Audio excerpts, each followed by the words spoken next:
Hello, I'm Pastor Dave, and this is your sermon recap for Monday, March 28th, 2022. Here we go. This week we looked at Luke chapter 15, specifically verses 11 through 32, Luke's account of the parable of the prodigal son. This is one of the better known parables, and sometimes we become so focused on that returning son, or to a lesser extent the father, that we sometimes forget that there is a lesson in these verses for the faithful, especially those who never wandered from God. And that is found in the older brother. Now, when we look at the older brother, we have to remember that the older brother did what he was supposed to do.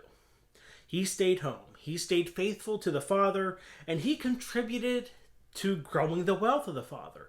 Not just because it was his inheritance, but out of love and really obligation to the father. He was not a bad son, and the father knows this. Because if we look at the father conversing with the older son, we see that the father recognizes the good of the older brother. You have always been with me. Everything I have belongs to you. These are not the words of condemnation, but the acknowledgement that the older son was a good son who did what was right. Or we could call him, instead of the prodigal son, the faithful son.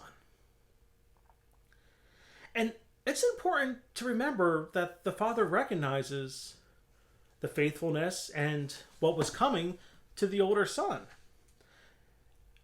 Because the father will give the promised rewards to the faithful.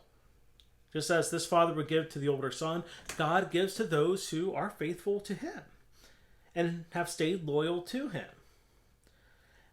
But there are times that we forget that the rewards of faith aren't necessarily seen in this world, but instead come in the world to come.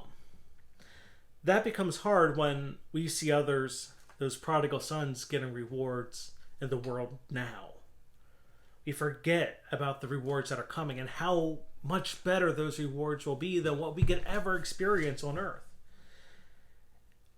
And that makes it interesting when we try to live the faith. Because when it comes to living the faith, part of living it includes celebrating the faith and celebrating the return of those younger sons, the lost.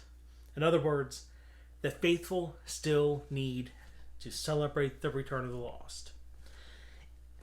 It's not our place to judge or to question, but to celebrate our lost brothers and sisters returning to the Father and the Son.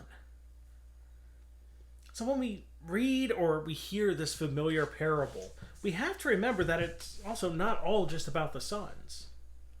Because in the end, especially for the faithful, this is a reminder that regardless of which son we actually are, the example we ultimately need to try to live by is the Father.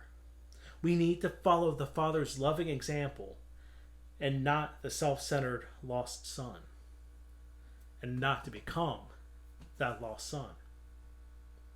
So that's your recap for this week. Remember, we worship at 8:45 on Sunday mornings at East Salem, 10:15 at Otterbein, and we live stream that East Salem service at 8:45 on the East Salem UMC Facebook page. But until this coming Sunday, I'm Pastor Dave, and I hope to see you in the pews.